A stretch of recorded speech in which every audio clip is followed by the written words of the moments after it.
Bai. Daitza, Txandiano jauna.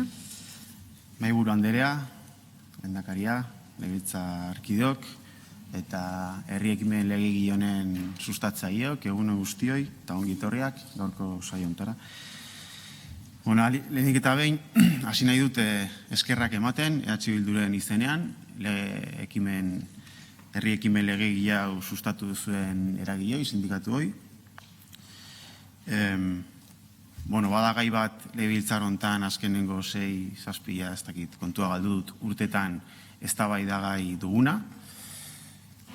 Blokeo egoera bat da, gai honekin daukaguna, bide ezberdina saiatu dira, adostasunak egin dira, azkena 2023an, baina momentu honetan ez daukagu lanbide-arteko gutxieneko soldata propio baten inguruko ekimen politiko horik nolabait daukagun blokeo egoera hau desblokeatu dezakena. Eta, kasu hortan, uste dut, txalotzekoa dela, gizarte zibil antolatua, kasu honetan sindikatuen eskutik, ekimen bat, ekarri izana ona, ekimen politiko bat, lege ekimen bat, beste bide bat planteatzen duena. Ados egon gaitezke ala ez, eta iritzi ezberdinak izan ditzakegu, baina hasi beharko ginateke onartzetik 2023an egin genuela hemen lanbide-arteko gutxieneko soldata propio baten inguruko azkenengo akordioa, mozio bat onartu genuen, EAJak, EH Bildu, PSek eta Sumarrek oker ez baldin banago.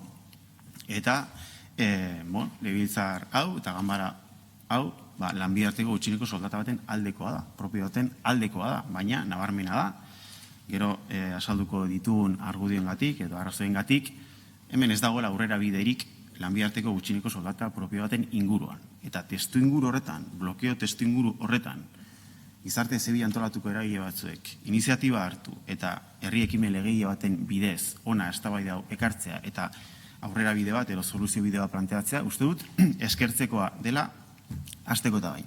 Uste dut gero botoen azalpenean eskerrak etorriko direla. Hori bera gertatu baitzen, hain zuzen ere, pensionisten mugimenduak ona herri ekimen legegile bat ekarri zuenean. Eztabaidari uko egin zitzaion, parlamentuan bertan eztabaidatzeari uko egin zitzaion gaur egingo den bezala, bakarrik utzi bai naiz, bai gaituzue eztabaida hontan. Gaur hemen ez dago eztabaidarik, talde parlamentario guztiok erabaki duzuelako ona ez jaistea honen inguruan eztabaidatzea. Ez eztabaida parlamentarioik egongo. Gero botoen azalpena segurazki etorriko dira eskerrak. Eskerrak, zuen borroka gure borroka da, baina, ateak itxita dauzkazu eta hartu zuen tramankuluak eta gurrengo batera arte. Nik uste dut, eskerrak edozein kasutan eman egin behar direla eta zoriontzeko dela kasu honetan sindikatuek eta gehiengo sindikalak iniziatiba politikoa hartu izana. Esan den bezala, herri ekimen legegilea da, herritarrek daukaten tresna bat legegintzan eta beraz prozesu demokratikoan parte hartzeko. Bide bat, mekanismo bat arautua, reglamentatua, oker ez baldin banago, parlamentu martxan jarri zen egunetik bertatik. Eta beraz, gure konzepzio politikotik, gure kultura politikotik, nekez esan atzaio, ezetz herri ekimen legegile bat tramitatzeari. Eta eztabaida posible egiteari. Eta legegintza prozesua habilitatzeari. Gero, eztabaida hortan, batzuk eta besteok izango ditugu iritzi desberdinak. Eta egon gaitezke, kasu honetan, sustatzaile planteatzen duten lege horren, artikulatu horren kontra nahi bada. Hori da gauza bat. Beste gauza bada, prozesuari, legegintza prozesuari uko egitea. Ze hori da, eztabaida demokratiko hori ateak iztea. Eta hau da, esan nahi dugun lehenengo gauza. Hau oso larria da ikuspegi demokratiko batetik. Oso larria da. Eta bigarren aldia da gertatzen dena aste gutxitan. Eta uste dut gizarteari ematen ari gatzaizkion mezua oso kaltegarria dela momentu honetan. Zeren hemen, denok hitz egiten dugu krisi politikoaz, desafekzio politikoaz, populismoaz, eta bar. Eta denok hitz egiten dugu demokrazia kolaboratiboaz, instituzioak herritarrei hurbiltzearen beharraz, herritarrak prozesu demokratikoaren parte bihurtzeaz, horre daukan garrantziaz, egin barreko aleginaz, erantzunkidetasunaz, eta noiz eta herritarrek hartzen dutenean iniziatiba eta prozedura reglatu baten bidez, legebiltzar honek botere legegileak eskaintzen duena, lege testua dakartenean eta prozedura legislatiboa martxan jartzea proposatzen dutenean, zer da esaten zaiena bigarrenez aste gutxitan, ezetz. Ganbara honek, botere legegileak, parlamentuak, ez duela baimenduko, ez diola bide emango eztabaida horri, eta ez daukatela lekurik beraz.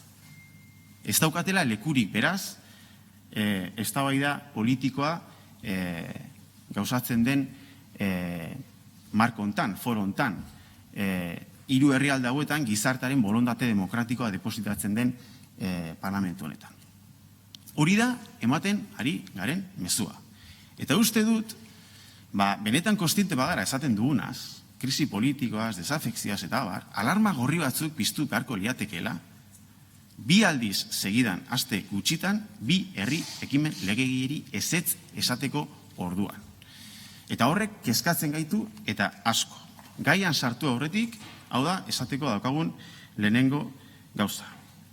Oso ondo dago diskurso politikoan inkorporatzea, demokrazia kolaboratiboaren kontuak, gero ez da plantamentu sofistikatuagoak egitea, baina gauza batzuk oso simpleak dira, eta ez da berrikuntza sozial handirik behar. Izan ere, esan duan bezala, ganbara hontako erreglamentuak aspalditik, segurazki hasieratik bertatik, baimentzen baitu herritarrek herri ekimen lege bat egiteko aukera, eta legegintzan parte hartzeko aukera. Eta horri ezetz esaten zaionean, ari garena da demokraziaren krisian sakontzen.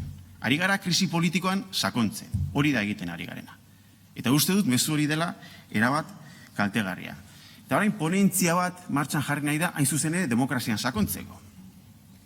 Ez dago ponentziarik egin daitekenik, azken asteetan bi herri ekimen legegileri ateak itxi izanak sortzen duen agrabioa konpondezakenik.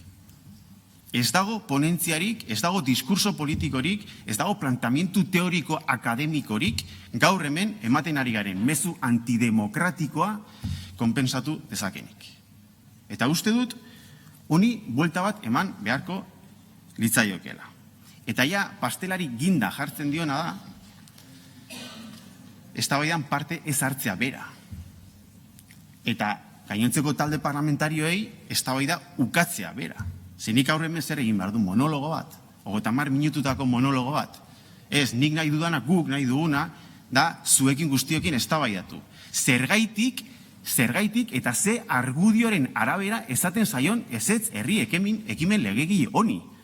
Hori da gure bete beharra. Eta zuen bete beharra da, benetan uste baduzue, pisuzko arrazoi politikoa dauzkazuela, herri ekimen legegile honi ezetz esateko tramitatzeari ezetz esateko, orduan, jeitsi behar da ona, argudio politikoa planteatu behar dira, eta prest agertu behar zarete, beste talde politikoekin, parlamentarioekin, eztabaidatzeko. Kontrakoa da, eztabaidari uko egitea. Kontrakoa da, eztabaida parlamentarioari uko egitea. Eta hori, baino, mezu antidemokratikoa horik ez zait okurritzen. Ez zait okurritzen eman alzaionik euskal gizarteari. Beraz, hori da esateko daukagun lehenengo gauza. Eta esaten dugu preokupaziotik, kezkatik, zeren nik uste dut zeuen burua egiten dizuela kalte, holako jarrerak hartuta, baina kaltetzen dena hemen sistema politikoa da. Eta uste dut, Euskal gizarteak eta Euskal Herriak behar duela, hain zuzen ere, bere sistema demokratikoa sendotu. Eta horretarako sinesgarritasuna behar da. Eta sinesgarritasuna ez dute diskursoek ematen, eta ez dute plantamentu teorikoak ematen, eta ez du sofistikazio akademikoak ematen. Ematen du, halako momentuetan, gugantik espero den hori egitea. Eta gugantik espero dena, gizarteak espero duena, ez soilik herri ekimen legegile hau sustatu dutena, baizik gizarteak oroar espero duena da, baldin eta mekanismo bat baldin badago reglatua, hemen, legegintzan gizarte zibilak parte hartu dezan, alegin hori egiten bada, eta arau guztia betetzen badira, eztabaida demokratikoari, eztabaida parlamentarioari bide ematea. Edo gutxienik, uste bada, pisuzko arrazoi politikoak daudela, tramitazio hori ekiditeko eta bertan bera usteko eta herri ekimen lege hori bidez emateko, ona jaitsi eta zuen argudio politikoak defendatzea. Eta eztabaida gutxienez permititzea gainontzeko talde parlamentarioek. Eta hori guztia egiten ez denean, orduan egiten ari garena da, gure sistema demokratikoa ahuldu. Ahuldu. Eta hori da arazo potolo bat.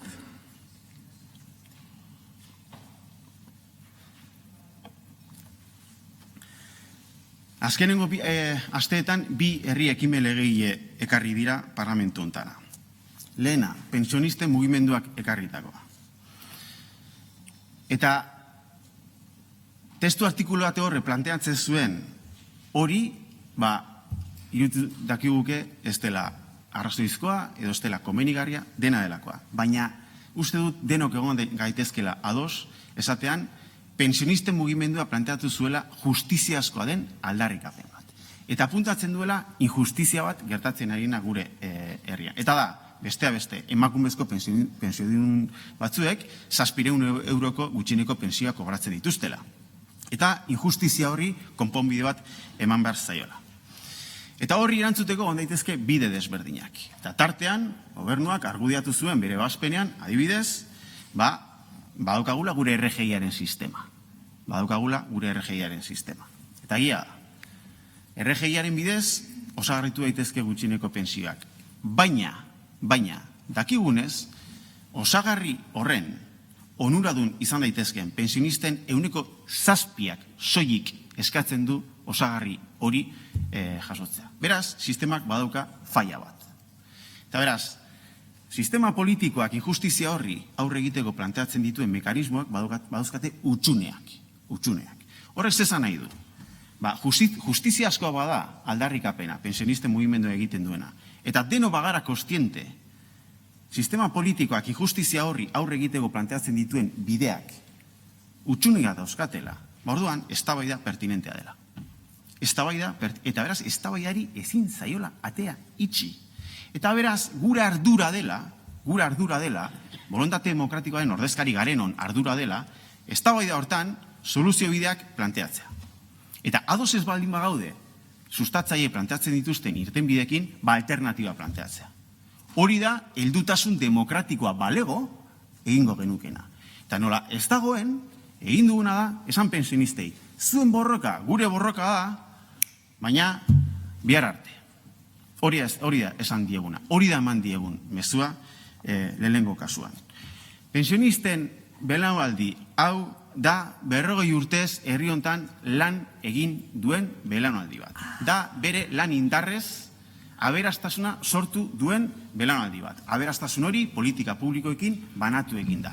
Hori da belaunaldi. Otxandiano jauna, ILP-ra zentratu mesedez, kora, hori lehengo guaindala 3 astekoa zen. Ados, honekin bukatzen dut. Eta da, bere konpromiso politikoarekin herrigintzan ibili den belaunaldi bat.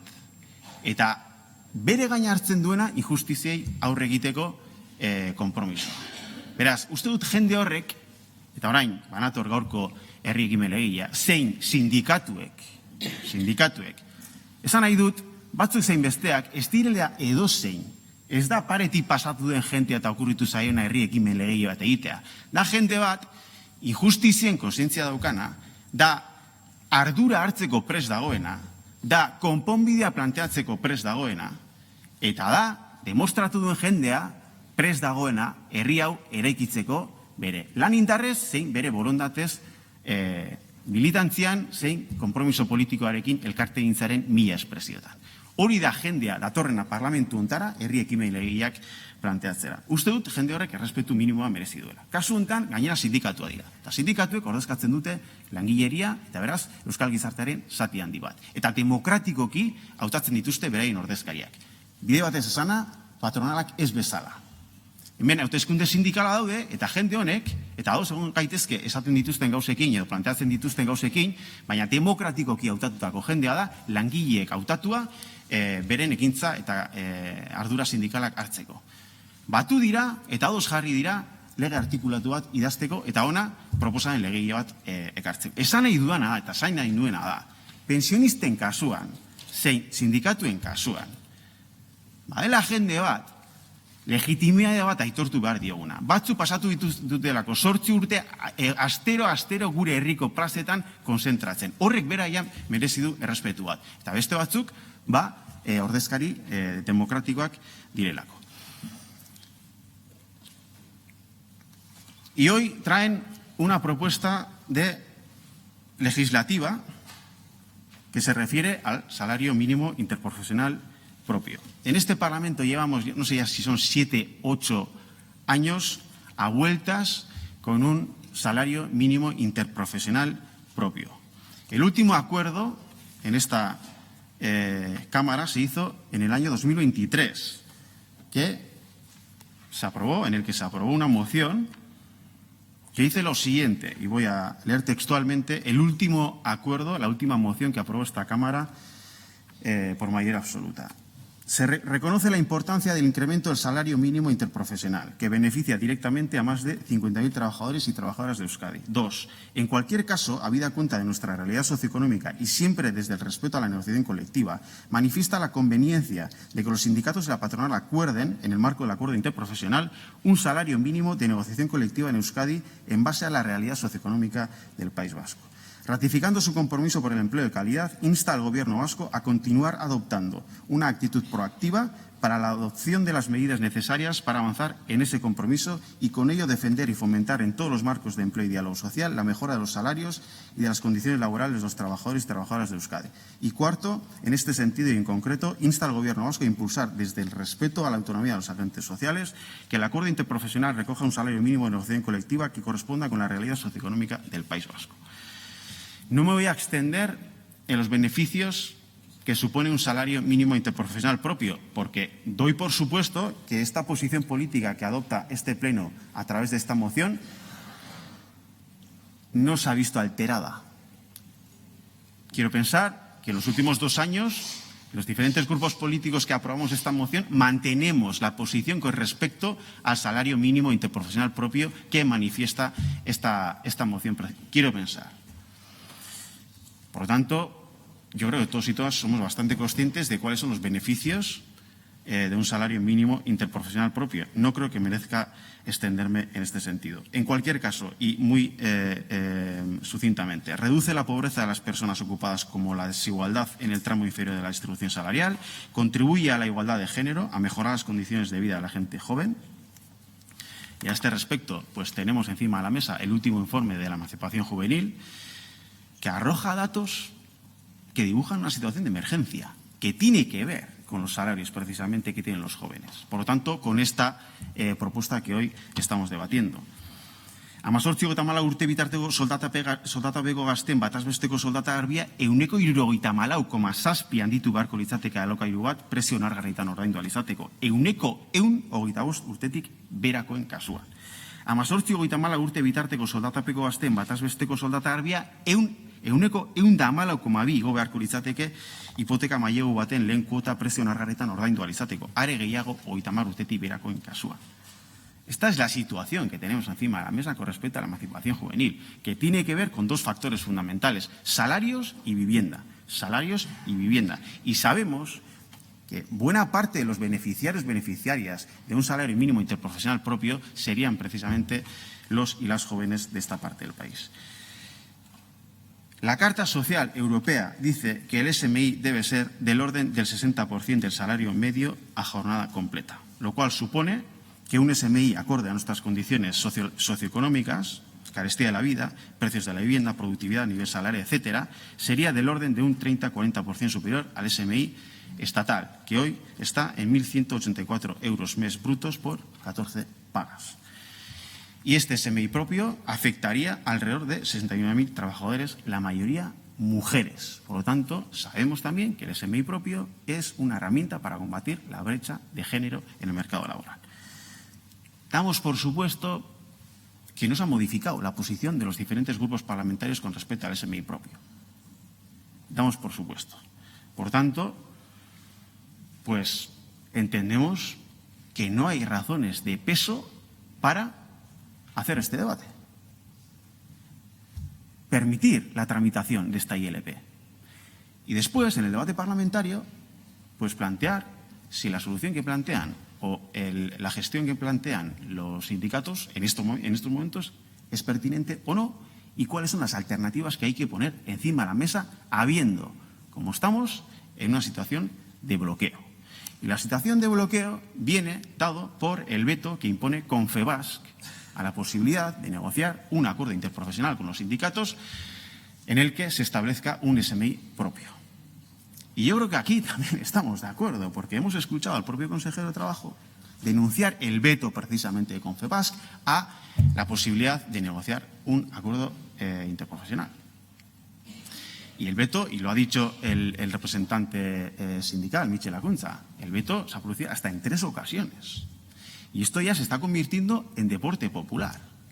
No debatimos, no nos sentamos a la mesa a negociar. Total. Y eso es un gesto antidemocrático de primer orden. De primer orden. Hay una moción por mayoría parlamentaria que invita o interpela directamente a las partes a negociar un SMI a través de un acuerdo interprofesional, que es como se negocia un SMI, por ley. ¿Y qué dice la patronal? Que no tiene interés de negociar un SMI. Muy bien. Otro mensaje excelente que se transmite a la sociedad, que es, bueno, puede ser una demanda justa o no, pero no tengo ningún interés en negociar con la otra parte. Muy bien, ese es un mensaje excelente en términos democráticos. Por tanto, hay un veto interpuesto por la patronal. Y, en consecuencia, estamos en una situación de bloqueo. Esta demanda, que es mayoritaria en la sociedad vasca, que es una posición mayoritaria en este Parlamento, pues se encuentra con un veto. Y la responsabilidad de quienes nos sentamos aquí, la responsabilidad de las partes, en este caso también de los sindicatos, es tratar de buscar soluciones a los bloqueos políticos que existen en materias fundamentales y en temas tan importantes como este. Pienso, o sea, no estamos aquí para sentarnos y... No, estamos aquí para tratar de buscar soluciones a los problemas. Y en este caso tenemos un problema que viene dado de un veto por una de las partes. Bien, soluciones a este problema. Bueno, pues una solución es que los sindicatos tengan la capacidad de presión suficiente como para hacer cambiar de parecer a la patronal y hacer sentar a la patronal en la mesa de negociación. Eso corresponde a ellos. Otra solución posible es alcanzar un estatus político que efectivamente nos dé la capacidad política suficiente o las competencias en materia sociolaboral para poder establecer aquí, por decreto, un SMI propio en caso de que exista ese veto por parte de la patronal, cosa que sucede en España. En España sucede lo mismo. La COE no tiene interés en un SMI de ciertas características. ¿Qué es lo que hace el Estado? Pues establecer por ley, por decreto, un SMI porque es competente. Nosotros no somos competentes en ese sentido. Efectivamente, estamos haciendo el debate sobre un nuevo estatus político. Y esto demuestra que la soberanía es un instrumento también para mejorar las condiciones materiales de la clase trabajadora. Porque si fuéramos competentes para, frente a ese veto, establecer aquí un SMI propio, pues seguramente lo hubiésemos hecho. Desde luego, si H. Bildu estuviera en el gobierno, lo hubiese hecho. Pero estamos en proceso de elaboración de un nuevo estatus político. La tercera vía. Pues hoy los promotores de esta ILP han planteado una tercera vía, que es, vamos a promover una iniciativa legislativa que plantee la modificación del Estatuto del Trabajador, del artículo 27 del Estatuto del Trabajador, para que, vía delegación de competencias, este país, esta parte del país, sea competente para, ante el veto de una de las partes, poder establecer por decreto un SMI propio acorde a nuestras características socioeconómicas. Eta zein da horren aurrean eman den argudio politiko nagusia, ordezkari sindikalek aipatu dituzte gobernua bere ebazpenean ematen dituen argudioa. Nik gaur aipatu nahi dut EAJ-PNVek emandako argudioak zeintzu dira. Bat, ez gara kompetenteak, bat. Bi, auzia ez da kompetentzien delegazio bat eskuratzea edo kompetentzien delegazioaren bitartez hemen eskumen hori irabaztea, baizik gu kompetenteak izatea, buru jabetza eskuratzea. Eta beraz, honek zerikusia dauka estatus politikoan ados gaude. Bien bitartean, zergaitik ez jorratu bide hau. Zergaitik ez jorratu bide hau. Langile estatutuaren 27. artikulua aldatzea. Zeren justu, orain dela urtebete, eta EAJ-ko orrialde webgune ofizialetik irakurriko dut, justu orain dela urtebete, EAJ-PNV egin zuen akordioa gobernuarekin, hemengo konbenioen prevalentzia finkatzeko. Eta hori da, lege berdineko beste artikulu baten erreforma. Hain zuzen ere, langile estatutaren 84. Artikuaren erreforma. Erreforma laboralaren testu inguruan, EAJ-PNV-ek negoziatu zuen, alderdi sozialistarekin eta gobernuarekin, eta lortu zuen, 84. artikulu hori aldatzea, eta ondorioz, konbenio autonomikoen prevalentzia ziurtatzea konbenio estatalen aurrean. Por cierto, sindikatu majoritarioak, ELAK, ongi etorria egin zion emaitza horri. Eta, nolabait, adierazi zuen, erreforma laboralak merezi zuela aldeko bozka hain zuzen ere, partziala izanagatik ere, gure interes nazional ikuspegitik importantea zelako lortu zen hori. Hau da, bertako konbenioen prevalentzia konbenio estatalen aurrean. Hau da, orain dela urtebete, hau sebera zion PNV, el portavoz del Grupo Vasco, Aitor Esteban, hoy presidente de Euskadi Buru Batzar, ha celebrado el acuerdo y ha afirmado que esta reivindicación histórica permitirá mejorar las condiciones laborales de las trabajadoras y los trabajadores vascos y también de las personas trabajadoras del resto de Estado. Además, Esteban ha destacado que el Grupo Vasco continúa siendo la voz de Euskadi en Madrid para dar causa a las necesidades de nuestra ciudadanía y ha recordado que cuando la prevalencia decayó en enero, dijimos que estaríamos vigilantes para que volviera a estar en vigor y así ha sido. Es decir, que lo que hace un año se daba por bueno, es decir, la modificación del artículo 84 del Estatuto del Trabajador, hoy no es una vía deseable, es decir, la modificación del artículo 27 del Estatuto del Trabajador, porque supone la vía de la delegación de competencias y no es algo deseable porque nosotros tenemos que aspirar a un estatus propio que nos dé capacidades políticas, competencias suficientes en el ámbito sociolaboral para poder, en su caso, decretar un SMI propio. Bien, pues la contradicción es evidente. Y aquí se está aduciendo un argumento que es incongruente con lo que el Partido Nacionalista Vasco ha hecho en los últimos meses. Por lo tanto, aquí se cierra el paso a una ILP, nada menos que al debate sobre una ILP, aduciendo unos argumentos políticos que son incongruentes.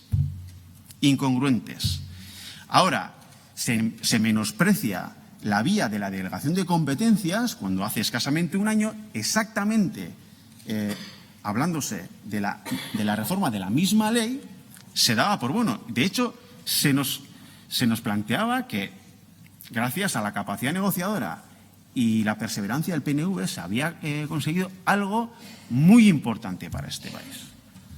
Después de un año, esa vía no es una vía que merece ser explorada. Yo creo que es evidente que aquí se están poniendo unos argumentos que no son congruentes para cortar el debate sobre un tema en el que supuestamente todos y todas estamos de acuerdo.